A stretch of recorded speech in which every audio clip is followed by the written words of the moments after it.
প্রথমেই দেখে নেব আজকের 40টি তাজা সংবাদ। খোদ পুলিশের সামনে মহুয়া মৈত্রকে লক্ষ্য করে পচা ডিম কাদা বৃষ্টি, কালীগঞ্জে ধুন্ধুমার, নেপথ্যে গভীর রাজনৈতিক ষড়যন্ত্র। নদিয়ার কালীগঞ্জে তৃণমূল কংগ্রেসের সাংসদ মহুয়া মৈত্রের ওপর ঘটে যাওয়া সাম্প্রতিক এই হঠাৎ হামলা কিন্তু সেই বিতর্ক আরো বাড়িয়ে দিয়েছে। দলীয় কর্মসূচিতে যোগ দিতে কালীগঞ্জের একটি দলীয় কার্যালয়ে উপস্থিত হয়েছিলেন কৃষ্ণনগর লোকসভা কেন্দ্রের তৃণমূল সাংসদ মহুয়া মৈত্র। দলীয় নেতা কর্মীদের সঙ্গে যখন ভেতরে বৈঠক চলছিল, ঠিক তখনই আচমকা ভবনের বাইরে এক বিশাল জনতা এসে জড়ো হয়। তারা ঘরের দোতলার জানালা লক্ষ্য করে অনবরত পচা ডিম, কাদা ও গোবর ছুঁড়তে শুরু করে।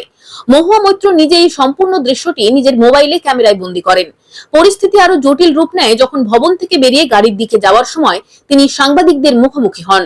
অনবরত ডিম বৃষ্টির মাঝেই দাঁড়িয়ে তিনি এই ঘটনার বিরুদ্ধে তীব্র ক্ষোভ প্রকাশ করেন।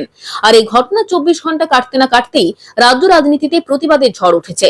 তৃণমূলের সর্বভারতীয় সাধারণ সম্পাদক অভিষেক বন্দ্যোপাধ্যায় সমাজ মাধ্যমে এক দীর্ঘ পোস্ট করে এই ঘটনার তীব্র নিন্দা জানিয়েছেন। কলকাতা হাইকোর্টের সাম্প্রতিক নির্দেশের প্রসঙ্গ টেনে তিনি প্রশ্ন তোলেন, আদালত যেখানে নিরাপত্তা নিশ্চিত করার স্পষ্ট নির্দেশ দিয়েছিলেন, সেখানে পুলিশের এই ভূমিকা অত্যন্ত উদ্বেগজনক। অভিষেক স্পষ্ট ভাষায় মনে করিয়ে দেন যে কোনো নির্বাচিত জনপ্রতিনিধিকে এভাবে হেনস্থা করা শক্তির প্রকাশ নয়, বরং কাপুরুষতার পরিচয়। রাজনৈতিক ক্ষমতা যেহেতু চিরস্থায়ী নয়, তাই ক্ষমতার পালাবদল খুব দ্রুত ঘটে যেতে পারে। অন্যদিকে তৃণমূলের এই অভিযোগ সম্পূর্ণ উড়িয়ে দিয়েছে রাজ্য বিজেপি। বিজেপির সভাপতি শ্রমিক ভট্টাচার্য সাংবাদিক বৈঠক করে দাবি করেন, বিজেপির রাজনীতিতে পচা ডিম, বেগুন কিংবা ঝিঙের কোনো স্থান নেই। তার সাফ কথা, তৃণমূল কংগ্রেস এখন নিজেদের অন্দরেই 2575 ভাগে বিভক্ত হয়ে গিয়েছে।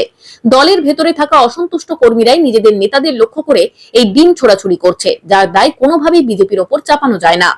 রাজনৈতিক মতাদর্শে চরম বিরোধিতা থাকা সত্ত্বেও এই ঘটনার পরিপ্রেক্ষিতে মহুয়া মৈত্রের পাশে এসে দাঁড়িয়েছেন রাজ্যের বিশিষ্ট আইনজীবী তথা বর্ষিয়ান সিপিএম নেতা বিকাশ রঞ্জন ভট্টাচার্য। তিনি কড়া ভাষায় প্রতিবাদ জানিয়ে লিখেছেন যে মহুয়া মৈত্র তার তীব্র রাজনৈতিক বিরোধী হতে পারেন, কিন্তু তিনি দেশের একজন নির্বাচিত সাংসদ। প্রকাশ্য দিবালোকে যেভাবে একজন মহিলা সাংসদকে হেনস্থা ও অসম্মান করা হয়েছে, তা একটি সভ্য এবং গণতান্ত্রিক সমাজের পক্ষে চরম লজ্জার বিষয় এবং এর বিরুদ্ধে দলমত নির্বিশেষে প্রতিটি মানুষের সোচ্চার হওয়া উচিত। মুখ্যমন্ত্রী শুভেন্দু অধিকারীর কোমর ভেঙে দেওয়ার হুঁশিয়ারি, টিএমসি বিধায়কের বিরুদ্ধে থানায় নালিশ। রাজ্যের মুখ্যমন্ত্রী তথা শুভেন্দু অধিকারীকে প্রকাশ্যে হুমকি দেওয়ার অভিযোগ। ক্যানিং পশ্চিমের বিধায়ক পরেশরাম দাসের বিরুদ্ধে ক্যানিং থানায় লিখিত অভিযোগ দায়ের করা হয়েছে। অভিযোগকারী জয়নগর সাংগঠনিক জেলার বিজেপি প্রাক্তন জেলা সম্পাদক অসিত মণ্ডল। তার দাবি, 2026 সালের বিধানসভা নির্বাচনের আগে ক্যানিং বন্ধুমহল ক্লাবের অডিটোরিয়ামে আয়োজিত একটি ইফতার অনুষ্ঠানের পর সাংবাদিকদের মুখোমুখি হয়ে পরেশরাম দাস শুভেন্দু অধিকারীকে উদ্দেশ্য করে একাধিক বিতর্কিত মন্তব্য করেছিলেন। অভিযোগ, তিনি বলেছিলেন শুভেন্দু অধিকারীর কোমর ভেঙে দেবেন। এছাড়াও শুভেন্দু অধিকারী ক্যানিং এলে তাকে পোস্টের সঙ্গে বেঁধে রাখা হবে বলেও হুমকি দেওয়া হয়েছিল বলে অভিযোগ। আর এই ঘটনার পরিপ্রেক্ষিতে ক্যানিং থানায় লিখিত অভিযোগ দায়ের করেন অসিত মণ্ডল। তার দাবি, একজন জনপ্রতিনিধির মুখে এই ধরনের হুমকি শুধু রাজনৈতিক শালীনতার পরিপন্থী নয়, এটি আইনত গুরুতর বিষয়। তাই ঘটনার নিরপেক্ষ তদন্ত করে প্রয়োজনীয় আইনি ব্যবস্থা গ্রহণের আবেদন জানানো হয়েছে। অভিযোগকারী আরো বলেন, অতীতেও বিভিন্ন নির্বাচনকে কেন্দ্র করে ক্যানিং এলাকায় বিজেপি কর্মীদের ওপর হামলা, ভাঙচুর ও লুটপাটের ঘটনা ঘটেছে। তাই সেই সমস্ত ঘটনারও নিরপেক্ষ তদন্ত ও দোষীদের বিরুদ্ধে কঠোর ব্যবস্থা নেওয়ার দাবি জানান তিনি। তবে এই অভিযোগ প্রসঙ্গে ক্যানিং পশ্চিমের বিধায়ক পরেশরাম দাসের কোনো প্রতিক্রিয়া এখনো পাওয়া যায়নি। এদিকে দক্ষিণ 24 পরগনার মহেশতলা পৌরসভার 23 নম্বর ওয়ার্ডের কাউন্সিলরের বাড়ির সামনে থেকে বস্তা ভর্তি ড্রাইভিং লাইসেন্স উদ্ধার হওয়াকে কেন্দ্র করে ব্যাপক চাঞ্চল্য ছড়িয়েছে ওই এলাকায়। খবর পেয়ে মহেশতলা থানার পুলিশ ঘটনাস্থলে পৌঁছে পরিস্থিতি নিয়ন্ত্রণে আনে। পরে পুলিশ উদ্ধার হওয়া ড্রাইভিং লাইসেন্সগুলি থানায় নিয়ে যায়। সরে গেল পাহাড়, ঘুরে গেল নদী, গ্রাম নগর চলে গেল মাটির তলায়। ইতিহাসের ভয়ঙ্করতম ভূমিকম্পে প্রায় 9 লক্ষ মৃত্যু। ভেনেজুয়েলা এখনো আতঙ্ক হয়ে জেগে আছে বুকের ওপরে। কত কত মৃত্যু, কতজন যে নিখোঁজ, হাজার হাজার আহত, আর জীবিত কেউ উদ্ধার হবেন না। ফলে এখন একটাই আতঙ্ক, যত দিন যাবে ততই হয়তো আরো মৃত শরীর বেরিয়ে আসবে ধ্বংসস্তূপ থেকে। আর এই আবহেই মনে পড়ে যাওয়া খুব আশ্চর্য নয় এটা নিয়ে ভাবা যে পৃথিবীর ইতিহাসে এটি কি এখনো পর্যন্ত সবচেয়ে ভয়ঙ্কর, সবচেয়ে বেশি প্রাণ নেওয়া ভূমিকম্প। মিং রাজবংশের আমলে 1556 সালে 23 জানুয়ারি ভোরে শানসির হুয়াক্সিয়ানে ইতিহাসের অন্যতম ভয়াবহ এই ভূমিকম্প ঘটেছিল। সেখানকার বেশিরভাগ বাসিন্দা ইয়াওডং এ বাস করত। লোয়েশ খাড়া পাহাড়ের কৃত্রিম গুহা, যা ধসে পড়ে ভেতরে ঘুমন্তদের জীবন্ত কবর দিয়ে দিয়েছিল। চীনের হিসেব অনুযায়ী এই ভূমিকম্পে সরাসরি মৃতের সংখ্যা ছিল প্রায় 10 লক্ষ, কিন্তু মোট মৃত্যু ঘটেছিল প্রায় 9 লক্ষের কাছাকাছি। রিক্টার স্কেলে এই ভূকম্পের মাত্রা কত ছিল তা নিয়ে বিতর্ক থাকলেও মনে করা হয় 8.0 কাছাকাছি ছিল এর ম্যাগনিটিউড। ভূমিকম্পের ব্যাপক ধ্বংসযজ্ঞে পাহাড় ও নদীর গতিপথ পরিবর্তন হয়েছিল, রাস্তাঘাট ধ্বংস হয়ে গিয়েছিল, এমনকি ভূমির পরিবর্তনের কারণে তৈরি হয়েছিল পাহাড় ও উপত্যকাও। ভূমিকম্পের ফলে ভূমিধসের ঘটনায় গ্রামের পর গ্রাম চলে গিয়েছিল মাটির তলায়। বহু মানুষ উত্তর চীনের ইয়াওডং এ গুহা ঘরে বাস করতেন। লোস পাহাড়ের ঢালে খোদাই করা বাসস্থানগুলি এই ভূমিকম্পে গুঁড়িয়ে গিয়েছিল। এই ভূমিকম্প কেড়েছিল 8,30,000 প্রাণ, যা এটিকে ইতিহাসের সবচেয়ে মারাত্মক ভূমিকম্পে পরিণত করেছিল। আজ যে রাজা কাল সে ফকির, প্রমাণ করে দিলেন শওকত মোল্লা। নিজের গড়ে যা হলো ভাবনারও অতীত। কি ঘটলো জানেন? দক্ষিণ 24 পরগনায় ব্যাপক শোরগোল। ক্যানিং পূর্বের প্রাক্তন বিধায়ক শওকত মোল্লাকে বৃহস্পতিবার কড়া পুলিশি নিরাপত্তার মধ্যে দিয়ে এলাকায় ঘোরানো হলো। তাকে দেখতে রাস্তার দুপাশে ভিড় জমালেন অসংখ্য মানুষ। রাজনৈতিক মহলেও এই ঘটনাকে ঘিরে শুরু হয়েছে জোর চর্চা। তবে তৃণমূল নেতা জাহাঙ্গীর খানকে যেভাবে কোমরে দড়ি বেঁধে ও হাফ প্যান্ট পরিয়ে এলাকায় ঘোরানো হয়েছিল, শওকত মোল্লার ক্ষেত্রে তেমন দৃশ্য দেখা যায়নি।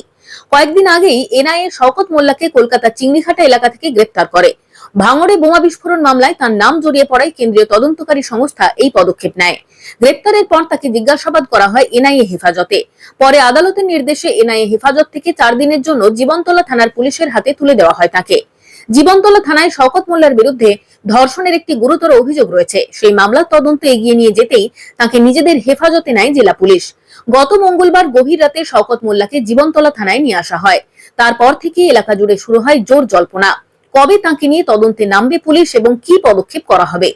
অবশেষে বৃহস্পতিবার বিকেলে জীবনতলা থানা থেকে শওকত মোল্লাকে বের করা হয়। পুলিশের একটি বড় কনভয়ের মধ্যে তাকে বিভিন্ন এলাকায় নিয়ে যাওয়া হয়।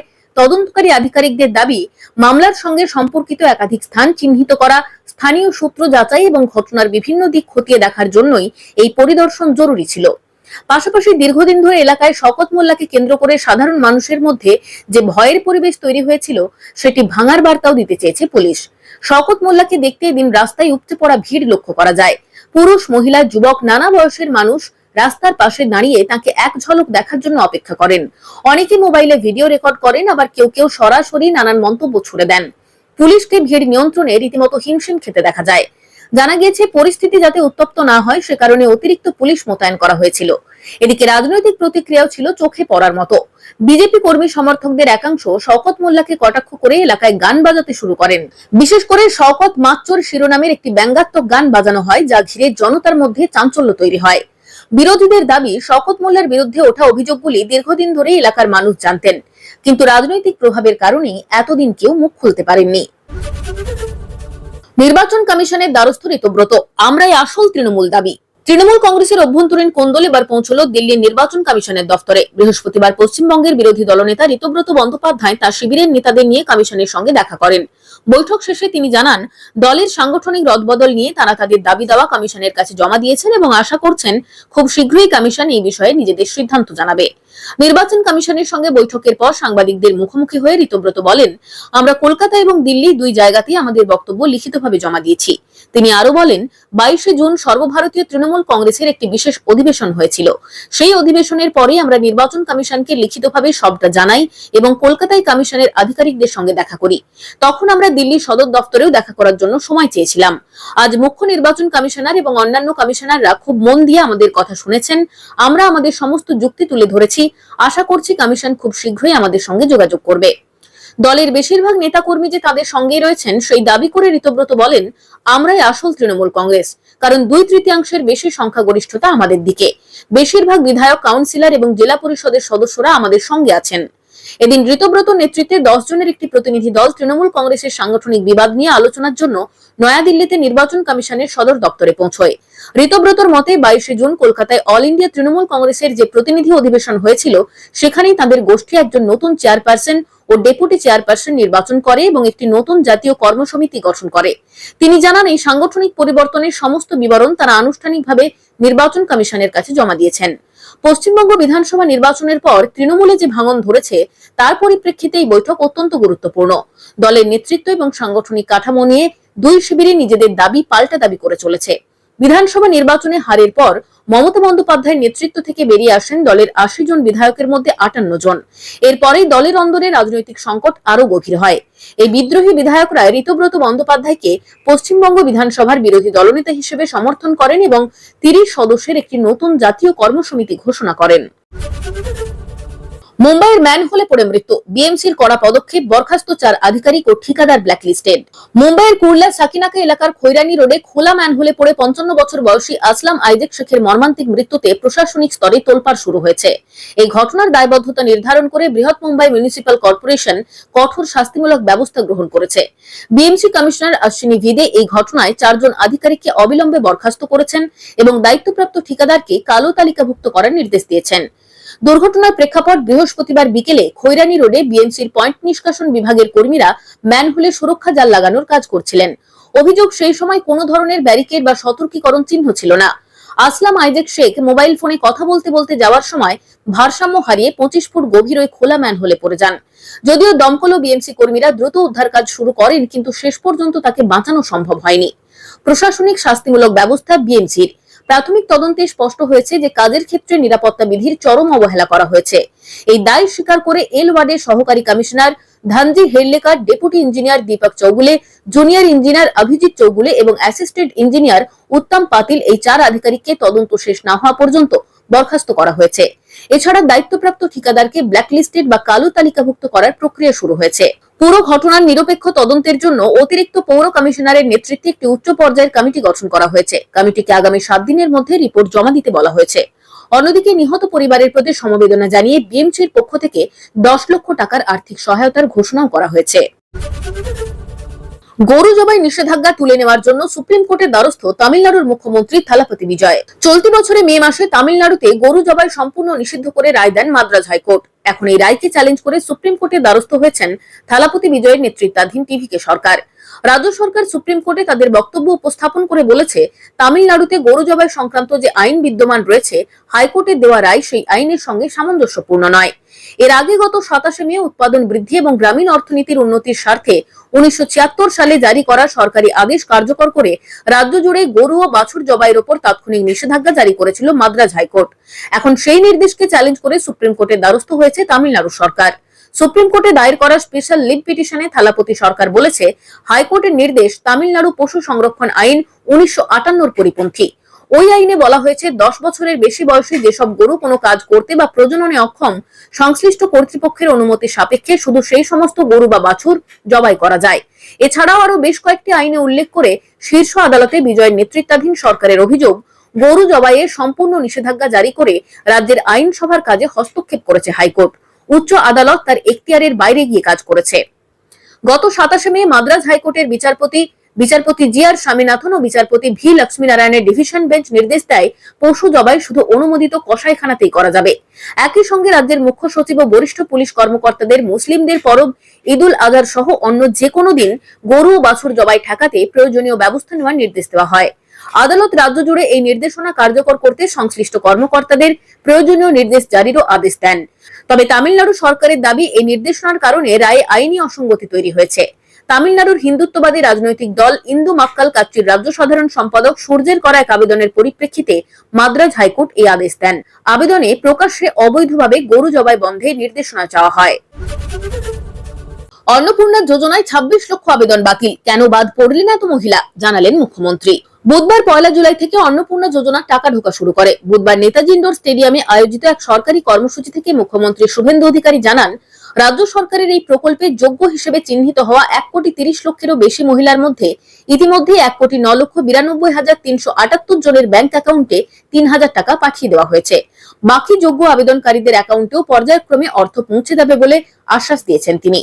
মুখ্যমন্ত্রী জানিয়েছেন, অন্নপূর্ণা যোজনার জন্য মোট প্রায় 1,60,00,000 আবেদন জমা পড়েছিল। তার মধ্যে নথি যাচাইয়ের পর 26 লক্ষ আবেদন বাতিল করা হয়েছে, কারণ ওই আবেদনকারীরা প্রকল্পের নির্ধারিত যোগ্যতার শর্ত পূরণ করতে পারেননি। মুখ্যমন্ত্রী বলেন, উপভোক্তাদের তালিকা পুনরায় যাচাই করে অযোগ্যদের বাদ দেওয়ার প্রকৃত সুবিধাভোগীদের কাছেই সরকারি অর্থ পৌঁছানো সম্ভব হয়েছে। তার কথায়, সরকারি অর্থ শুধুমাত্র প্রকৃত ও যোগ্য প্রাপকদের হাতেই পৌঁছানো উচিত। তিনি আরো দাবি করেন, আগের প্রকল্পের তালিকা খতিয়ে দেখে বহু মৃত ব্যক্তি, ভোটার তালিকায় নাম না থাকা আবেদনকারী, একাধিক জায়গায় নাম থাকা ব্যক্তি এবং পুরুষদের নামও চিহ্নিত হয়েছে। সেই কারণেই নতুন করে যাচাই বাছাই করা হয়েছে। এছাড়াও সম্প্রতি জনকল্যাণ শিবিরে নাম নথিভুক্ত করা 8,15,000 আবেদনকারীও অন্নপূর্ণা যোজনার সুবিধা পাবেন বলে জানিয়েছেন মুখ্যমন্ত্রী। তার দাবি, এই প্রকল্পে তফসিলি জাতি, আদিবাসী এবং পাহাড়ি এলাকার বিপুল সংখ্যক মহিলাও অন্তর্ভুক্ত হয়েছেন। একই সঙ্গে তিনি স্পষ্ট করে বলেন, সরকারের নীতি অনুযায়ী কেবল বৈধ ও যোগ্য উপভোক্তারাই সরকারি প্রকল্পের সুবিধা পাবেন। বঙ্গোপসাগরে গভীর নিম্নচাপ, আগামী 5 দিন কলকাতায় ভারী বৃষ্টি, কোন কোন জেলায় কমলা সতর্কতা। আবহাওয়া দপ্তরের পূর্বাভাস অনুযায়ী নিম্নচাপের প্রভাবে উপকূলীয় জেলাগুলিতে ঝোড়ো হাওয়ার দাপট বাড়বে এবং পুরো দক্ষিণবঙ্গ জুড়ে বজ্রবিদ্যুৎ সহ ঝড় বৃষ্টির হলুদ সতর্কতা জারি করা হয়েছে। দক্ষিণবঙ্গের জেলাগুলিতে সাধারণত 30 থেকে 50 কিমি গতিবেগে দমকা হাওয়া বইলেও উপকূলবর্তী এলাকায় ঝড়ের বেগ ঘন্টায় 40 থেকে 60 কিমি পর্যন্ত পৌঁছতে পারে। বৃহস্পতিবার ভারী বৃষ্টির জেরে দক্ষিণ 24 পরগনা এবং পূর্ব মেদিনীপুর জেলায় ভারী বৃষ্টির হলুদ সতর্কতা দেওয়া হয়েছে। শনিবার থেকে বৃষ্টির পরিমাণ ও তীব্রতা আরো বাড়বে। ওই দিন দক্ষিণ 24 পরগনা এবং পূর্ব মেদিনীপুরে অতি ভারী বৃষ্টির কারণে কমলা সতর্কতা জারি থাকবে এবং ঝাড়গ্রাম, পশ্চিম মেদিনীপুর ও হাওড়া জেলায় ভারী বৃষ্টির হলুদ সতর্কতা দেওয়া হয়েছে। রবিবার দুর্যোগের মাত্রা আরো বাড়িয়ে দক্ষিণ 24 পরগনা, পূর্ব পশ্চিম মেদিনীপুর, ঝাড়গ্রাম, পুরুলিয়া এবং বাঁকুড়া জেলায় অতি ভারী বৃষ্টির কমলা সতর্কতা জারি থাকবে। একই সঙ্গে কলকাতা, হাওড়া, হুগলি, উত্তর 24 পরগনা, পূর্ব পশ্চিম বর্ধমান জেলায় ভারী বৃষ্টির হলুদ সতর্কতা থাকবে। সরকারি প্রকল্প থেকে বঞ্চিত এসআইআর এ বাদ পড়ারা, মামলা দায়ের হাইকোর্টে। এসআইআর এ বাদ পড়াদের রেশন এবং অন্নপূর্ণা যোজনা সহ একাধিক প্রকল্পের সুবিধা ও টাকা বন্ধ করে দেওয়া হয়েছে জানিয়ে এবার জনস্বার্থ মামলা দায়ের হলো কলকাতা হাইকোর্টে। পশ্চিমবঙ্গ ক্ষেত মজদুর সমিতির তরফে এই মামলা দায়ের করা হয়েছে। আগামী 21শে জুলাইয়ের মধ্যে এই নিয়ে রাজ্যের কি বক্তব্য তা জানানোর নির্দেশ দিয়েছে হাইকোর্টের ভারপ্রাপ্ত প্রধান বিচারপতি তপব্রত চক্রবর্তী এবং বিচারপতি পার্থসারথী চট্টোপাধ্যায়ের ডিভিশন বেঞ্চ। রাজ্যের অ্যাডভোকেট জেনারেল সুরজিৎ নাথ মিত্র আদালতে বলেন, এটা অনুসন্ধান করে দেখা প্রয়োজন। এসআইআর প্রক্রিয়ায় কাদের নাম ডিলিট হয়েছে, কারা অন্নপূর্ণা যোজনা এবং রেশন পাচ্ছেন না, এই বিষয়গুলি অনুসন্ধান করার পর এই বিষয়ে রাজ্য কি পদক্ষেপ করছে আদালতে তা জানানো হবে। মামলাকারী সংগঠনের বক্তব্য, রাজ্য সরকার বিজ্ঞপ্তি জারি করে জানিয়েছে এসআইআর এর তথ্যের ভিত্তিতে কারা রেশন ও অন্নপূর্ণা যোজনার টাকা পাবেন তা নির্ধারিত হবে। মামলাকারীদের আশঙ্কা, রাজ্যের প্রান্তিক, সাধারণ ও খেটে খাওয়া মানুষ, শ্রমিক, পরিযায়ী শ্রমিক, মহিলারা এই সিদ্ধান্তের ফলে সরকারি সুবিধা থেকে বঞ্চিত হবেন। ভারতের 2013 সালের জাতীয় খাদ্য নিরাপত্তা আইন অনুযায়ী প্রত্যেকেই স্বল্প মূল্যে খাদ্য পেতে পারেন। ফলে রাজ্য সরকারের আনা এই বিজ্ঞপ্তি তার পরিপন্থী বলে দাবি তাদের। ভোটার তালিকায় বিশেষ নিবিড় সংশোধন প্রক্রিয়ায় মোট প্রায় 91 লক্ষের বেশি নাম বাদ গিয়েছে। এই তালিকায় রয়েছে মৃত, স্থানান্তরিত, ডুপ্লিকেট বা অমীমাংসিত ভোটাররা। এছাড়াও লজিক্যাল ডিসক্রিপেন্সির নামে ঝুলে রয়েছে প্রায় 27 লক্ষের নাম। সুপ্রিম কোর্টের নির্দেশে তারা ট্রাইব্যুনালে আবেদন করেছেন। সরকারের সিদ্ধান্ত অনুযায়ী ট্রাইব্যুনালে আবেদনকারীরা সুযোগ সুবিধা পাচ্ছেন, কিন্তু যাদের নাম তালিকা থেকে পুরোপুরি বাদ গিয়েছে তারা সরকারি সুবিধা পাচ্ছেন না বলেই দাবি। তাদের অধিকার নিয়েই এবার মামলা হলো হাইকোর্টে।